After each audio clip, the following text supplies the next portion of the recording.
You will hear a woman phoning the local council about an abandoned vehicle. First, you have some time to look at questions 1 to 6.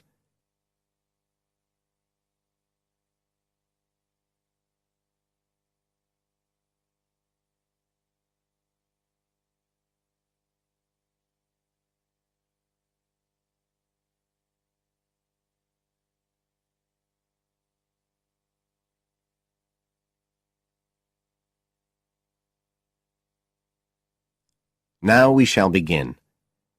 You should answer the questions as you listen, because you will not hear the recording a second time. Listen carefully and answer questions 1 to 6.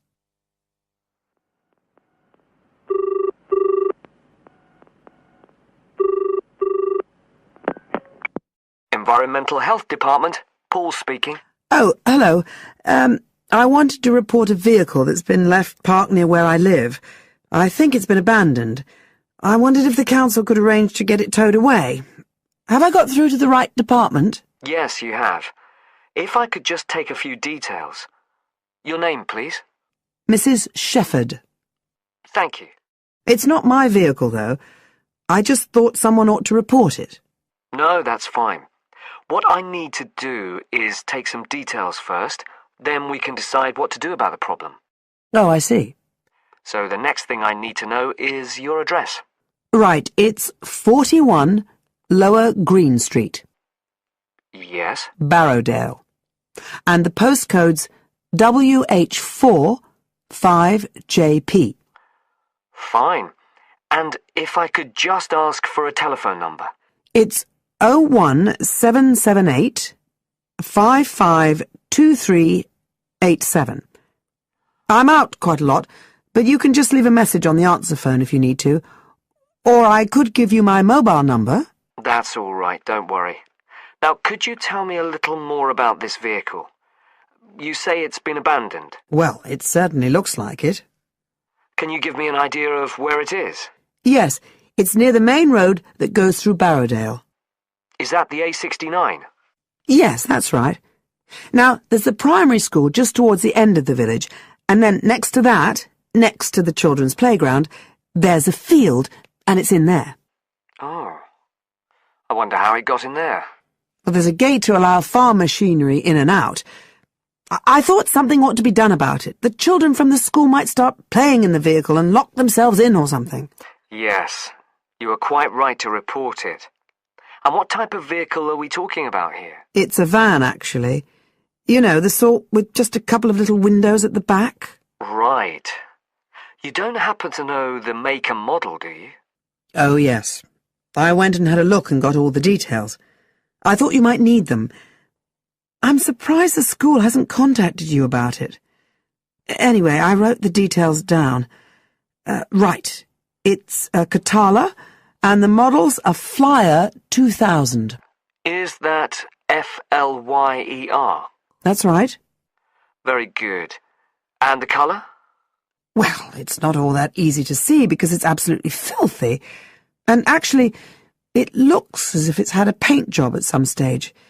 It's blue, but you can just see white underneath where it's been scratched.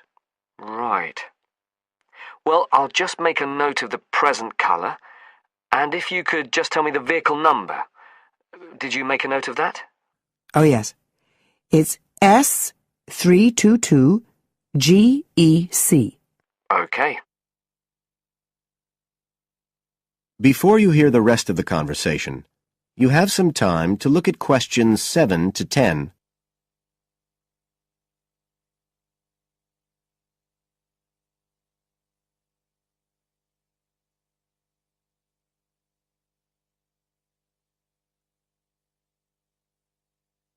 Now listen and answer questions 7 to 10. And it sounds as if the general condition of the vehicle isn't too good, from what you say. No, it's pretty poor. It wouldn't be drivable. It's got a flat tire and there's a crack in the windscreen. I reckon someone just wanted to get rid of it. That's usually the way. It's been there for nearly a week. No, it must be 8 days. I remember it was a Sunday morning when I noticed it. It wasn't there the day before. I walk past it most days on the way to the shops. I'd have thought the school would have reported it. Does the field actually belong to the school? No, it's part of Hill Farm Estate. Right. I'll just make a note of that. And I don't suppose you have any information about who might own the vehicle? No, I've no idea. So what will you do now? Well, we'll come and have a look and see if we can trace the owner. And if we can't, the vehicle will be removed as rapidly as the law permits. It could be anything up to 20 days. One thing I should say, I'm quite sure this doesn't belong to anyone round here. I'd definitely recognize it if it was from someone who lived here. So you don't think it was anyone local? Right. I'd say at a guess we're looking at a stolen vehicle here. I did wonder if it might have been. You hear such a lot about car thieves nowadays. Well, we certainly will be looking into that possibility. Anyway, thank you for contacting us, Mrs. Shefford, and we'll keep you informed of what happens. Right. Thank you very much. Goodbye. Goodbye. That is the end of Section 1. You now have half a minute to check your answers.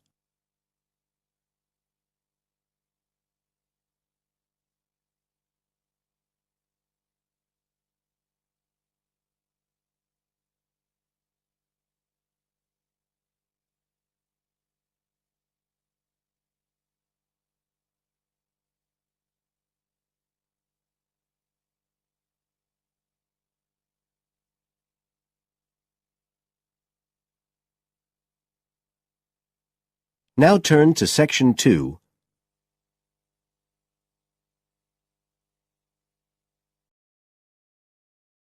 Section 2. You will hear a tour guide talking to a group of tourists who are visiting a historic town on the east coast of the USA.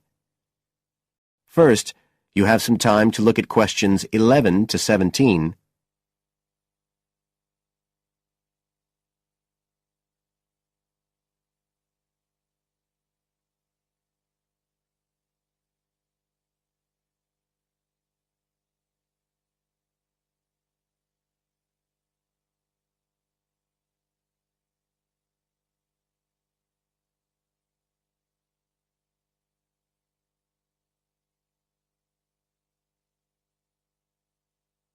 Now listen carefully and answer questions 11 to 17. Right. So here we are in Fairhaven, and we have a couple of hours to spend in this historic center before we carry on to our motel. And as you'll know from the itinerary of our trip, we're visiting Fairhaven because of its historical links with a man called Manjiro Nakahama. So I'll begin by giving you a brief overview of his life, and then you can explore the town at your leisure. Well, Manjiro Nakahama, as he was then known, was born in 1827 in a village by the sea in what is now Toshoshimazu in Japan. And like many people in that town, he became a fisherman when he was just a youngster. One day in 1841, when he was just 14 years old, he and some others were fishing far off the coast of Japan when they were caught in a storm and shipwrecked on a small deserted island. They had to wait for 6 months before they were rescued by an American whale ship that had stopped at the island by chance. 4 of the 5 Japanese were put ashore in Hawaii, but Manjiro had become friends with the captain, William Whitfield, who came from the town of Fairhaven, where we are now, and he chose to remain aboard and to return with the boat to the USA. So Manjiro unwittingly became the first Japanese ever to set foot on American soil.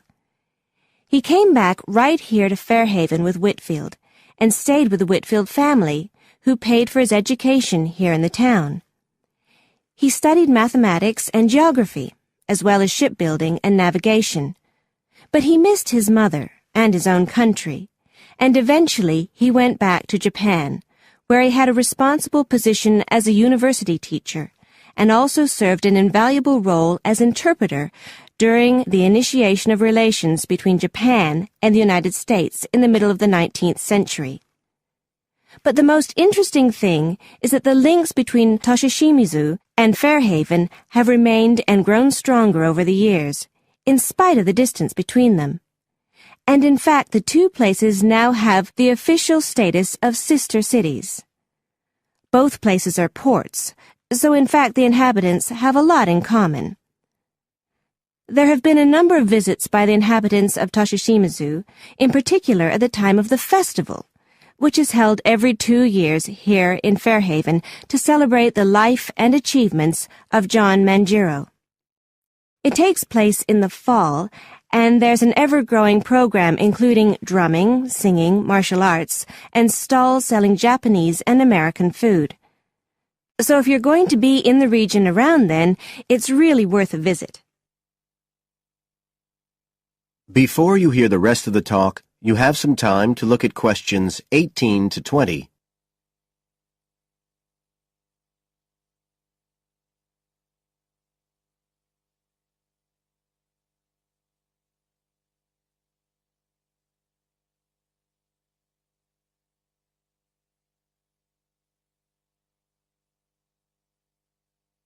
Now listen and answer questions 18 to 20.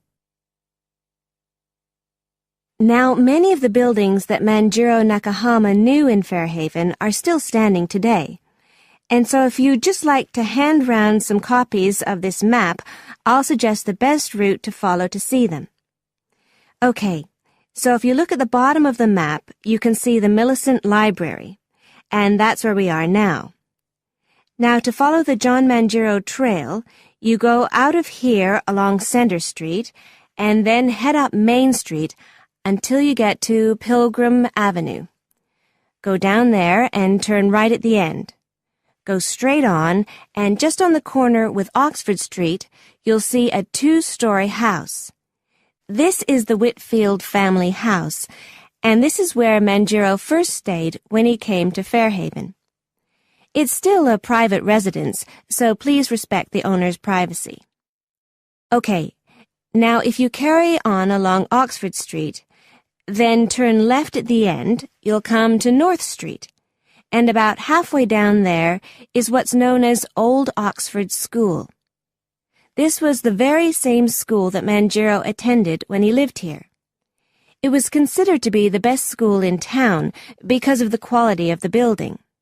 Unusually, it was built of stone, and the quality of the teaching. Nowadays, it's usually closed, except on special occasions. Go on to the end of North Street and turn the corner onto Adams Street. If you follow the road down back towards the library, you go round a couple of sharp bends, and on the second of these, you can see the School of Navigation, which Manjiro also attended. And if you follow the road on, you'll soon find yourself back here at the library. And I'd suggest you spend some time looking round that too, if you have any time left. Right. Now, does anyone have any questions? That is the end of Section 2. You now have half a minute to check your answers.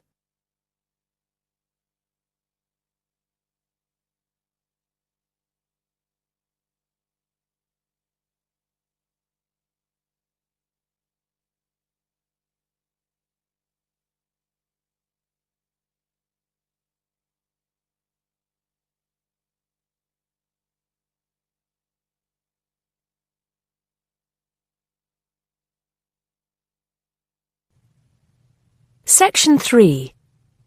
You'll hear a tutor and a student discussing transport. First, you have some time to look at questions 21 to 25.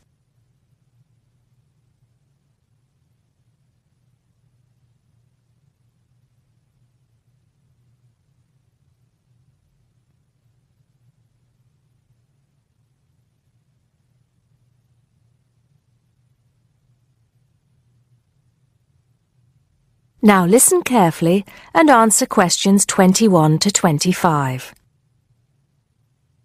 Come in, John, come in. How's the paper going? Morning, Mr. Taylor. Pretty well, actually. Good, good. It's not all about bicycles, is it? I know you've got a thing about bicycles. Yes, but that's just... There are other ways to get around town, you know. Yes, I know, and I think I've researched pretty well all of them. Right then. So your paper's about urban transport in London, eh? Not just London, but that is going to be the focus. I've also looked at urban transport systems in cities around the world. Madrid, Beijing, Mexico City, Amsterdam, Paris, other countries too. You have been busy, haven't you? What's the purpose of your study? Well, two things really.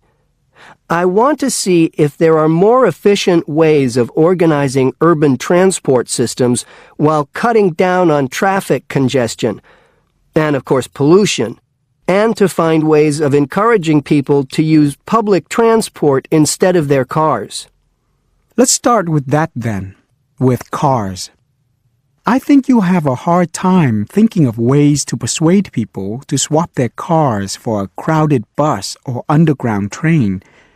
They're convenient, comfortable, faster, and sometimes they're a status symbol too. Okay, I agree that cars will probably always be the most popular means of transport, but there are ways to cut down the number of people who bring their cars into the city. It's a problem that affects every big city, and several methods have been tried. I know, as I've found to my cost. When I go into London, which I do 2 or 3 times a week, I have to pay £5 to get into the city centre. Has your research thrown up any more places where they do this? Oh, yes. Apart from London, there's Oslo, Stockholm, Singapore. Now, there, in Singapore, they've got it really organized. They've imposed a tax on all roads leading into the city center, and they have electronic sensors that identify each car, and then debit a credit card belonging to the owner. Before you hear the rest of the conversation, you have some time to look at questions 26 to 30.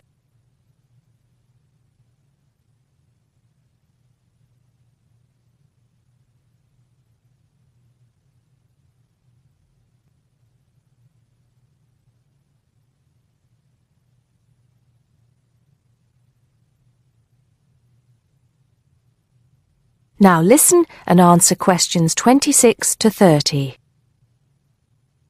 And other cities, instead of charging motorists to come into the city center, have tried other measures. Such as? Well, in Athens, cars are only allowed to go into the city center on alternate days, depending on their license plate number. In Bogota and some other Latin American cities, such as Quito and Sao Paulo, they've developed what is called a BRT system. A what?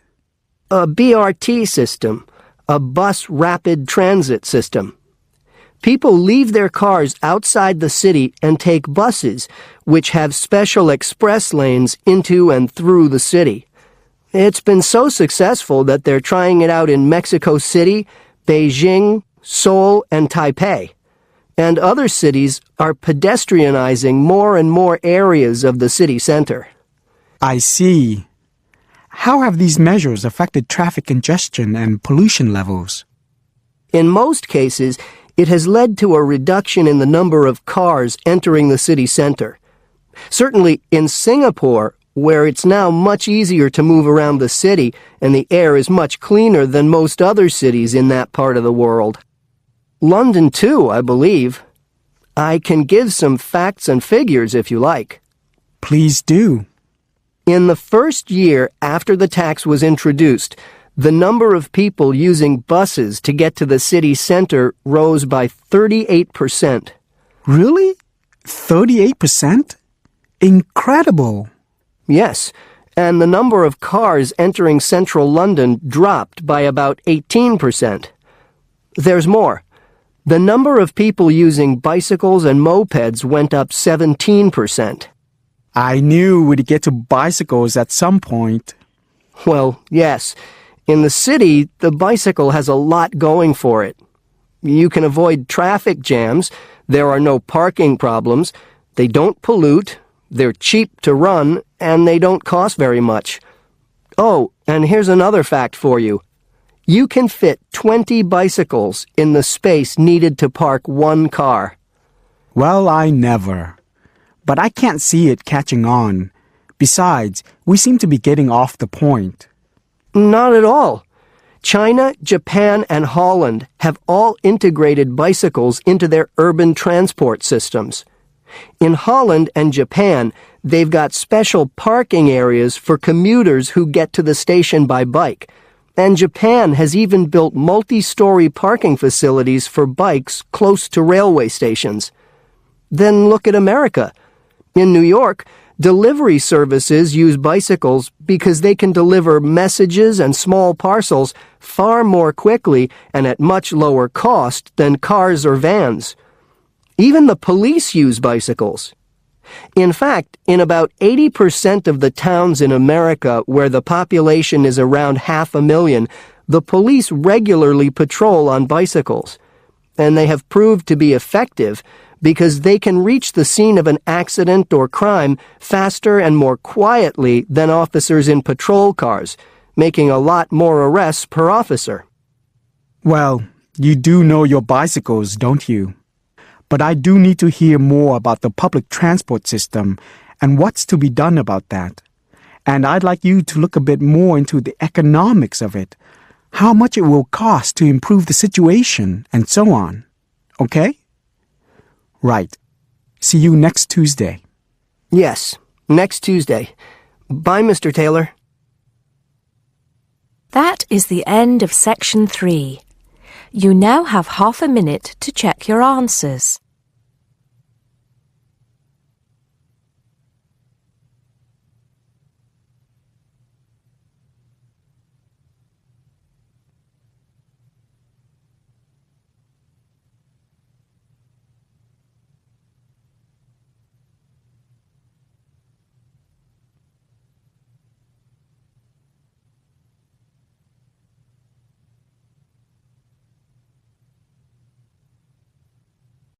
Now turn to section 4. Section 4. You'll hear a lecturer talking to a group of science students. First, you have some time to look at questions 31 to 34.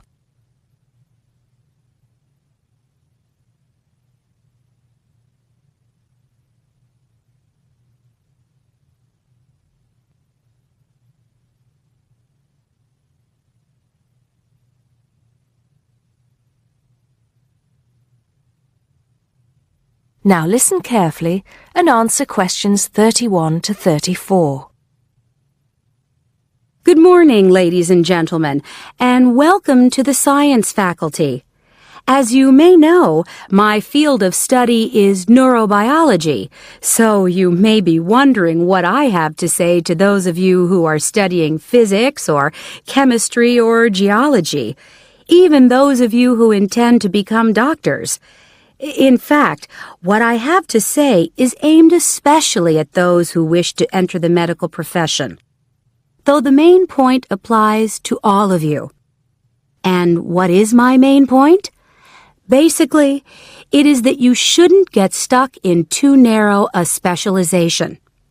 What I mean is, too often doctors and scientists become experts on one small aspect of their subject and neglect the rest. Perhaps you have heard the joke about a doctor being introduced to another doctor as an expert on the nose. "Oh, yes," said the other doctor. "Which nostril?" I know that more and more it is necessary to specialize, because when you finish your studies, you have to find a place in the job market. But I do believe that it is damaging both to you personally and to the profession. You may be surprised to know how many physicians in the past were men of wide culture. Many were interested in the humanities, from the arts to literature to philosophy. A surprising number of them, from Rabelais to William Carlos Williams, became poets, novelists, and playwrights. Men of science have written clearly and intelligently about society, psychology, and politics. This tradition is not dead. Today, such eminent scientists as Stephen Jay Gould, Jared Diamond, and Richard Dawkins are well known as popularizers of science while maintaining high standards. But more of them in a minute. I'm not saying that while you are studying anatomy, you should sign up for a course in English literature, but reading a few works of fiction in your own time will show you the human mind, just as your anatomy classes show you the human body. Science faculties and medical schools, it seems to me, now largely ignore this human dimension. Furthermore, the study of medicine, and psychology for that matter, is largely about what has gone wrong with the body and the mind. That is, it mostly deals with the abnormal. Before you hear the rest of the talk, you have some time to look at questions 35 to 40.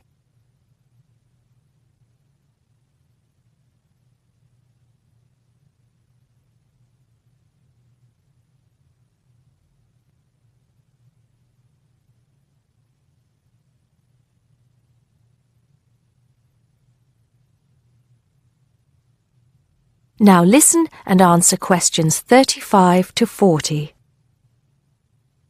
So, to try and correct this situation, if only in a small way, I have come up with some extra reading for you to do. Don't worry. I wouldn't have chosen them if I didn't think they were enjoyable as well as interesting. The first on my list I'm sure you've all heard of, even if you haven't read it. It's Bill Bryson's A Short History of Nearly Everything. Now, don't turn your noses up at it just because it's now officially a school book and is written to entertain as well as inform.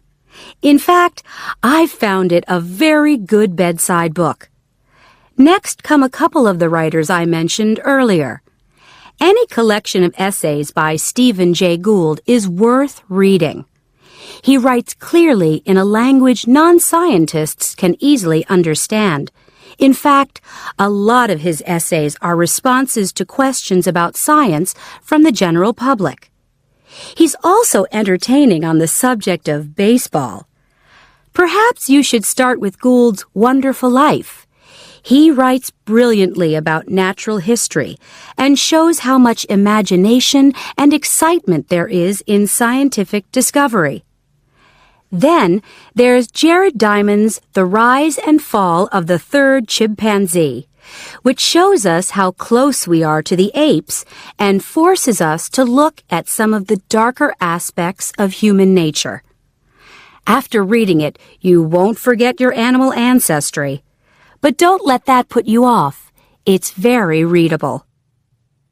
You're probably saying to yourselves, just a minute, these are all science books. What about the fiction? I'll come to those in a later lecture. At the moment, I'm just trying to get you to read away from your chosen field of study. However, I will recommend one work of fiction now, though it might come as a bit of a surprise. If it does, it means you haven't read it. The book is The Water Babies by Charles Kingsley. I can see I have surprised you. Well, it is in fact the first fictional response to Charles Darwin's On the Origin of Species. Yes, it is a children's book, but full of surreal fantasy and wit. The fifth book on the list is a biography, The Emperor of Scent by Chandler Burr. To my mind, it's not particularly well written, but it is a fascinating story. It is about Luca Turin, a biophysicist who becomes an expert on perfume, and about how he missed getting the Nobel Prize. If any of you are thinking of a career in scientific research, this book might make you think again. It's a very tough dog-eat-dog business. which brings us to the book that inspired Kingsley's Water Babies, that classic of the genre, Charles Darwin's On the Origin of Species. If you haven't read it already, perhaps you shouldn't be here. If you have, it won't hurt to read it again. Or if you prefer, read his The Voyage of the Beagle, which, as well as being of interest to any natural historian or anyone interested in scientific method, also makes a great travel book. Well, I think that's enough to be going on with, and I can see that it's time to finish up. So please bear in mind, throughout whatever course you are studying, not to neglect other aspects of your wider, non-academic education. Thank you. That is the end of section 4. You now have half a minute to check your answers.